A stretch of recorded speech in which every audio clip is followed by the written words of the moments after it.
Hello les déesses et princes célestes, j'espère que vous allez bien. Bienvenue aux nouveaux abonnés. Aujourd'hui, nous parlerons du personnage de Carol dans Walking Dead. J'aime bien ce personnage car elle est pleine de paradoxes et surtout, on ne la voit pas arriver.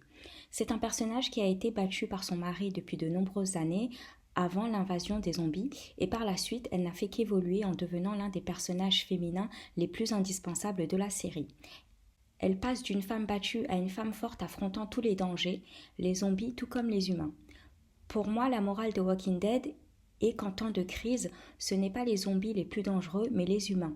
Les dynamiques changent entre humains plutôt que de bâtir des communautés ou vivre en paix. Certains vont devenir individualistes, d'autres vont s'entretuer, d'autres vont se proclamer le Très-Haut ou empereur ou autre. Revenons au personnage de Carol.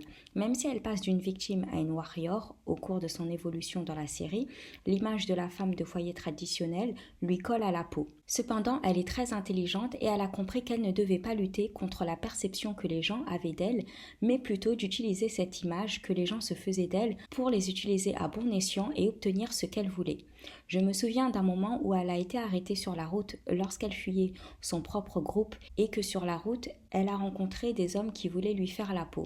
Carol a joué le rôle d'une victime, d'une femme apeurée qui pleure et au moment où ces hommes ont baissé leur garde, elle les a tous tués. Ainsi, c'est la force de Carol. On la pense fragile donc elle passe inaperçue et elle en profite. Elle entretient une image de femme au foyer et on ne la voit pas arriver et ça, c'est un gros avantage. Par exemple, elle distribue des cookies dans la nouvelle communauté où son groupe a atterri et en même temps, elle écoute les conversations et s'informe des habitudes de tous les habitants. Personne ne la voit venir et je vous avoue que j'ai bien rigolé, ça m'a fait rire.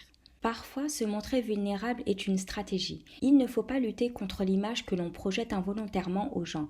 Parfois, vous essayerez de contrôler vos micro-expressions, votre communication non verbale. C'est pour cela que je vous ai dit dans la première vidéo que j'ai faite concernant la série The Art of Sarah qu'il fallait savoir comment les gens vous perçoivent pour vous améliorer, mais vous pouvez également, en plus de vous améliorer si vous jugez cela nécessaire, d'accepter que les personnes vous voient d'une certaine manière.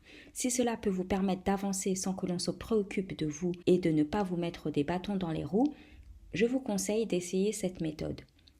On vous jugera comme une personne effacée ou trop gentille, eh bien soyez contente car ce sera cette faiblesse que qualifie le commun des mortels qui sera en fait votre plus grande force. Utilisez cela comme la cape d'invisibilité d'Harry Potter et vous faufilez au travers de la vie sociale sans être une cible à abattre.